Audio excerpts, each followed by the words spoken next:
ನಮಸ್ತೆ, ಹೇಗಿದ್ದೀರಿ ಎಲ್ಲ? ಒಂದು ಪ್ರಶ್ನೆ ಇದೆ. ನಮಸ್ತೆ ಗುರುಗಳೇ, ಪ್ರಮೋದ ಬೆಳಗಾವಿಯಿಂದ. ಅವರ ಪ್ರಶ್ನೆ ಏನಂತ ಹೇಳಿದರೆ, ಧ್ಯಾನ ಮತ್ತು ಜಪದ ನಡುವಿನ ವ್ಯತ್ಯಾಸ ಏನು?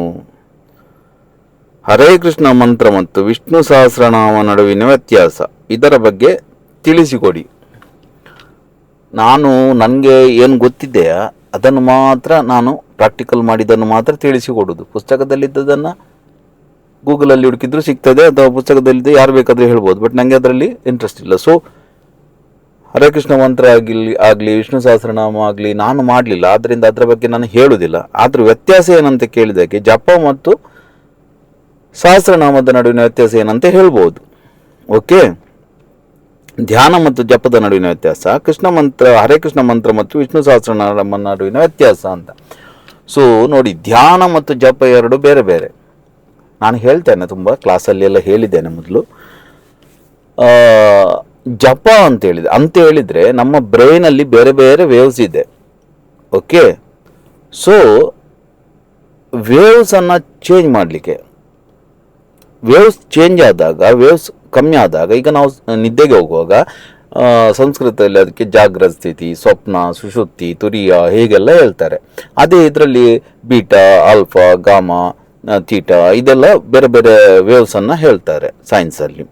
ಸೊ ಏನಪ್ಪ ಅಂತ ಹೇಳಿದರೆ, ಒಳಗೆ ಏನಿದೆ ಅಲ್ವಾ ಅದು ಶುದ್ಧ ಚೈತನ್ಯ. ಇದನ್ನೇ ಮಾಂಡುಕ್ಯ ಉಪನಿಷತ್ತಲ್ಲೆಲ್ಲ ಹೇಳುವುದು.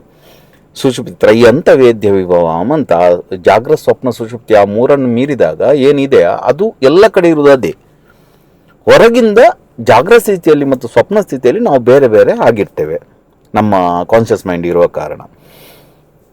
ಸೊ ಆಧ್ಯಾತ್ಮಿಕ ಸಾಧನೆಗಳ ಎಲ್ಲ ಮೂಲ ಉದ್ದೇಶ ಏನಪ್ಪ ಅಂತ ಹೇಳಿದರೆ, ನಾವು ಒಳಗೆ ಹೋಗುವುದು, ನಮ್ಮನ್ನು ನಾವು ರೀಚ್ ಆಗುವುದು. ಈಗ ಅವತಾರ ಅಂತ ಹೇಳ್ತಾರೆ. ಕೆಲವರೆಲ್ಲ ಏನು ತಿಳ್ಕೊಂಡಿದ್ದಾರೆ ಗೊತ್ತಾ, ವೈಕುಂಠದಲ್ಲಿ ಕೈಲಾಸದಲ್ಲಿ ಯಾರೋ ಇದ್ದಾನೆ ಅವ ಅವತಾರ ಅಂತ ಹೇಳಿದ್ರೆ ಅವ ಸೀದಾ ಬಂದು ಮನುಷ್ಯನಾಗುವುದು. ಕೆಲವರೆಲ್ಲ ಗೊತ್ತಿಲ್ಲದವ್ರು ಪ್ರಶ್ನೆ ಕೇಳ್ತಾರೆ,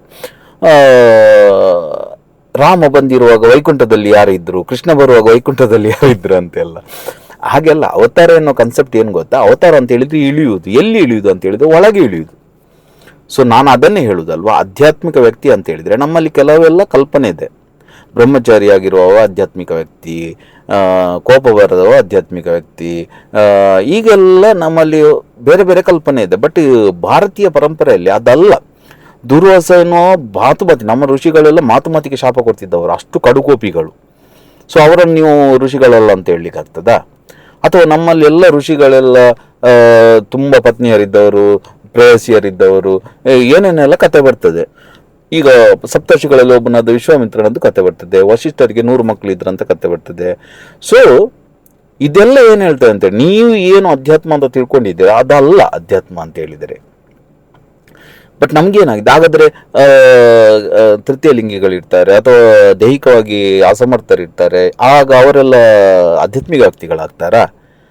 ಅದಲ್ಲ. ಆಧ್ಯಾತ್ಮಿಕ ವ್ಯಕ್ತಿ ಅಂತ ಹೇಳಿದರೆ ಅವನಿಗೆ ಒಳಗೆ ಏನು ತನ್ನ ಶುದ್ಧ ಚೈತನ್ಯ ಇದೆ ಅದನ್ನು ಟಚ್ ಮಾಡಲಿಕ್ಕೆ ಆಗಬೇಕು. ಯಾವಾಗ ಬೇಕಾದರೂ ಅವನ ಧ್ಯಾನಸ್ಥ ಸ್ಥಿತಿಗೆ ಹೋಗ್ಲಿಕ್ಕೆ ಆಗಬೇಕು, ಅವನ ಬ್ರೈನಲ್ಲಿ ವೇವ್ಸ್ ಅನ್ನು ಚೇಂಜ್ ಮಾಡಲಿಕ್ಕೆ ಆಗಬೇಕು. ಓಕೆ, ಸೊ ಇದು ಆಧ್ಯಾತ್ಮಿಕ ವ್ಯಕ್ತಿಯ ಲಕ್ಷಣ. ಈ ಅವತಾರ ಅಂತ ಹೇಳಿದರೆ ಅದು ಯಾರಿಗೆ ಆ ಒಳಗೆ ಇಳಿಲಿಕ್ಕೆ ಆಗ್ತದ, ಅವತಾರ ಅಂತ ಹೇಳಿದ್ರೆ ಇಳಿಯುವುದು, ಯಾರಿಗೆ ಇಳಿಲಿಕ್ಕೆ ಆಗ್ತದ ಅವ ಆಧ್ಯಾತ್ಮಿಕ ವ್ಯಕ್ತಿ. ಅವ ಮತ್ತು ಅದು ಬೇರೆ ಬೇರೆ ಅಲ್ಲ, ಅಲ್ಲಿ ಒಳಗೆ ಇರುವುದು ಎಲ್ಲ ಒಂದೇ. ಅರ್ಥ ಆಯ್ತಲ್ವಾ? ಸೊ ಅಷ್ಟು ಸುಲಭದಲ್ಲಿ ಅರ್ಥ ಆಗುವುದಿಲ್ಲ. ಬಟ್ ಆ ಒಂದು ಕೆಪಬಿಲಿಟಿ ಯಾರಿಗೆ ಇದೆಯಾ, ತನ್ನಲ್ಲಿ ಎನರ್ಜಿಯನ್ನು ಕ್ರಿಯೇಟ್ ಮಾಡೋದು, ತಾನು ಒಳಗೆ ಹಿಡಿದು ಅಲ್ಲಿಂದ ಆ ಎನರ್ಜಿಯನ್ನು ಬೇರೆಯವರಿಗೆ ಟ್ರಾನ್ಸ್ಫಾರ್ಮ್ ಮಾಡ್ಬೋದು, ಇದೆಲ್ಲ ಆಧ್ಯಾತ್ಮಿಕ ವ್ಯಕ್ತಿಗೆ ಇರುವ ಕ್ವಾಲಿಟೀಸ್.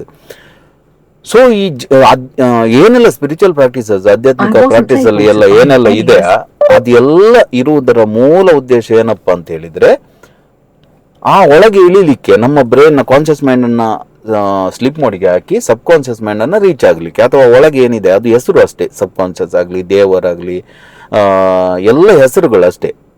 ಓಕೆ, ಸೊ ಅಲ್ಲಿ ರೀಚ್ ಆಗಲಿಕ್ಕೆ ಆಗಬೇಕು ಅಂಥ ಕಾರಣಕ್ಕೋಸ್ಕರ, ಅಂಥ ಇದಕ್ಕೆ ಬೇಕಾಗಿ ಸ್ಪಿರಿಚುವಲ್ ಪ್ರಾಕ್ಟೀಸಸ್ ಎಲ್ಲ ಇರುವುದು. ಅದರಲ್ಲಿ ಒಂದು ಜಪ, ಇನ್ನೊಂದು ಧ್ಯಾನ. ಅರ್ಥ ಆಗ್ತಾ ಉಂಟಲ್ವಾ? ಬೇರೆ ಬೇರೆ ಪ್ರಾಕ್ಟೀಸಸ್ ಇದೆ, ಬಟ್ ನಾನು ನೀವು ಕೇಳಿದ ಕಾರಣ ಅದಕ್ಕೆ ಹೇಳ್ತಿದ್ದೇನೆ. ಸೊ ಜಪದಲ್ಲಿ ಏನಾಗ್ತದೆ ಅಂತ ಹೇಳಿದರೆ, ಇದು ತಾಂತ್ರಿಕ ಪ್ರಯೋಗ ನಿಜವಾಗಿ ನೋಡಿದ್ರೆ. ಜಪ ಅಂತ ಈಗ ಎಲ್ಲ ಮಿಕ್ಸ್ ಮಾಡಿದ್ದಾರೆ.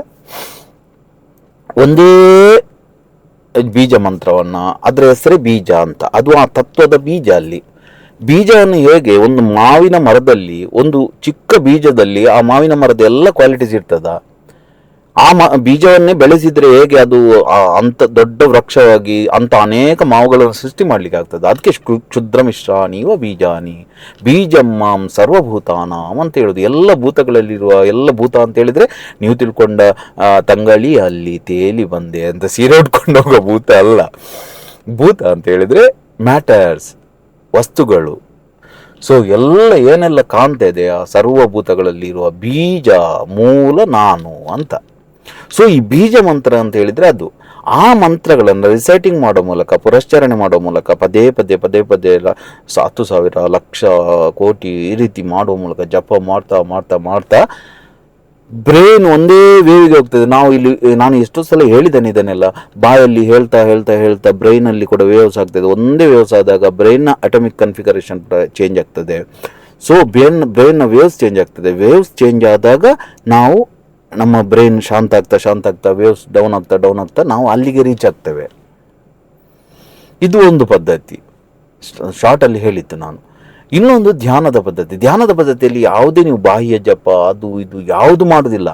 ಖಾಲಿ ಕೂತ್ಕೊಂಡು ದೇಹ ಮತ್ತು ಮನಸ್ಸು ಬೇರೆ ಬೇರೆ ಅಲ್ಲದ ಕಾರಣ ದೇಹವನ್ನು ಕೂತು ಆದಾಗ ದೇಹ ತುಂಬ ಚಡಪಡಿಸ್ತದೆ, ಕೈಕಾಲು ನೋವು ಬರಲಿಕ್ಕೆ ಸ್ಟಾರ್ಟ್ ಆಗ್ತದೆ, ಅಲ್ಲಿ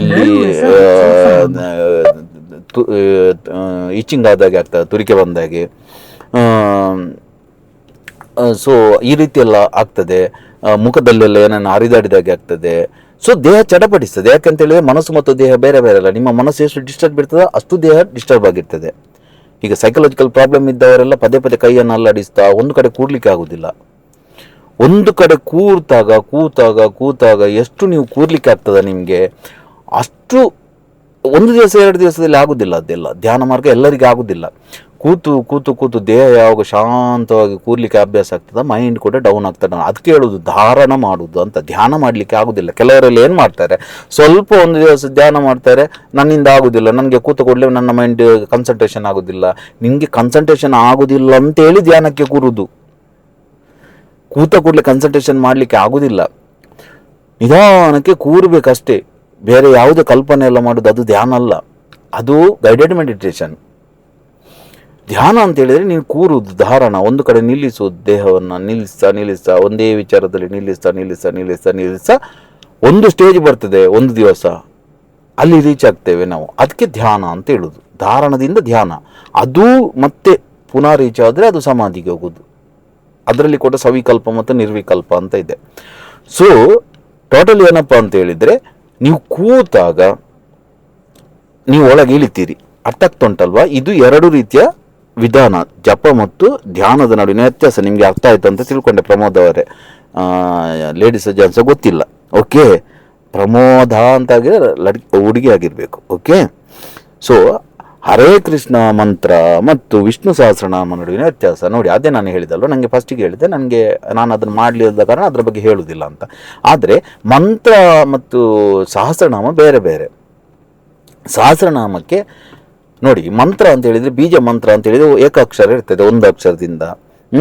ಅನೇಕ ಬೀಜ ಮಂತ್ರಗಳನ್ನು ಸೇರಿಸಿದಾಗ ಬೇರೆ ಬೇರೆ ನವಾಕ್ಷರಿ, ಪಂಚಾಕ್ಷರಿ, ಈಗೆಲ್ಲ ಬೇರೆ ಬೇರೆ ಅಕ್ಷರಗಳಿದೆ. ಇನ್ನು ತುಂಬ ದೊಡ್ಡದಿದ್ರೆ ಅದಕ್ಕೆ ಮಾಲಾ ಮಂತ್ರಗಳು ಅಂತ ಹೇಳ್ತಾರೆ. ಸಹಸ್ರನಾಮ ಕೂಡ ಮಾಲಾ ಮಂತ್ರಕ್ಕೆ ಸೇರ್ತದೆ. ಅರ್ಥ ಆಯ್ತಲ್ವಾ? ಸೊ ಪ್ರತಿಯೊಂದು ಸಹಸ್ರನಾಮ, ಈಗ ಲಲಿತ ಸಂಬಂಧ ಮಾತಾಡೋದಾದ್ರೆ ಅದು ಪ್ರತಿಯೊಂದು ಅಕ್ಷರಗಳು ಕೂಡ ಮಂತ್ರ ಇದು. ಓಕೆ, ಬೇರೆ ಬೇರೆ ಪ್ರಯೋಗಗಳನ್ನು ಮಾಡಬಹುದು ಅದರಿಂದ.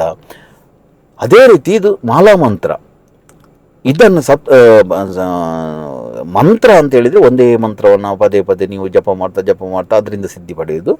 ಮಾಲಾ ಮಂತ್ರ ಅಂತ ಹೇಳಿದರೆ ನೀವು 1 ಸಲವ 3 ಸಲವ ಎಷ್ಟು ನಿಮಗೆ ಕೆಪಾಸಿಟಿ ಇದೆ ಅಷ್ಟು ಮಾಡ್ಬೋದು ನೀವು, ಅಥವಾ ದಿನಕ್ಕೆ 1 ಸಲವ. ಸಹಸ್ರನಾಮ ಅಂತ ಹೇಳಿದರೆ ಅದರಲ್ಲಿ ಸಹಸ್ರನಾಮಗಳಲ್ಲಿ ಆ ವಿಷ್ಣುವಿನ ಬೇರೆ ಬೇರೆ, ವಿಷ್ಣು ಅಂದರೆ ಏನು ಅದನ್ನೆಲ್ಲ ಹೇಳಿರ್ತಾರೆ. ಅದನ್ನು ಅರ್ಥಸಹಿತವಾಗಿ ಸ್ಪಷ್ಟ ಉಚ್ಚಾರದಿಂದ ಮಾಡಿದರೆ ಅದರಿಂದ ಫಲ ಬರ್ತದೆ. ಒಟ್ಟಾರೆ ಮಾಡಿದರೆ, ಸುಮ್ಮನೆ ಮಾಡಿದರೆ ಏನು ಪ್ರಯೋಜನ ಇಲ್ಲ. ಓಕೆ, ಸೊ ಇದು ವ್ಯತ್ಯಾಸ ಸಹಸ್ರನಾಮಕ್ಕೆ ಮತ್ತು ಮಂತ್ರಕ್ಕೆ. ಮಂತ್ರ ಅಂತ ಹೇಳಿದ್ರೆ ಮನನಂತ್ರ ಇತಿ ಮಂತ್ರ. ಮಂತ್ರ ಅಂತ ಹೇಳಿದ್ರೆ ಅದರ ರಿಪಿಟೇಷನ್ ಮತ್ತು ಅದು ಗುರುವಿನಿಂದ ಬಂದಿರಬೇಕು. ಇಲ್ಲದಿದ್ದರೆ ಅದಕ್ಕೆ ಆಗುದಿಲ್ಲ ಅಂತ ಇಲ್ಲ, ವರ್ಕ್ ಆಗುದಿಲ್ಲ ಅಂತ ಇಲ್ಲ, ವರ್ಕ್ ಆಗ್ತದೆ, ಬಟ್ ತುಂಬ ಟೈಮ್ ತಗೊಳ್ತದೆ ಅದು ಆಕ್ಟಿವೇಟ್ ಆಗಲಿಕ್ಕೆ. ಗುರು ಬೀಜ ಮಂತ್ರವನ್ನು ಅನುಷ್ಠಾನ ಮಾಡಿದ ಮಂತ್ರವನ್ನು ನಿಮಗೆ ಕೊಟ್ಟರೆ ಆಲ್ರೆಡಿ ಅದು ಆಕ್ಟಿವ್ ಆಗಿರ್ತದೆ, ಚೈತನ್ಯ ಆಗಿರ್ತದೆ. ಅದು ನಿಮಗೆ ಸಿಕ್ಕಿದಾಗ ನೀವು ಅದನ್ನು ಸುಲಭವಾಗಿ ಇದು ಮಾಡ್ಬೋದು. ಸೊ ಪ್ರಮೋದ್ ಅವರಿಗೆ ಅರ್ಥ ಆಯ್ತು ಅಂತ ತಿಳ್ಕೊಳ್ತೇನೆ. ಇನ್ನು ನೆಕ್ಸ್ಟ್ ಕ್ವಶನ್ಗೆ ಹೋಗುವ.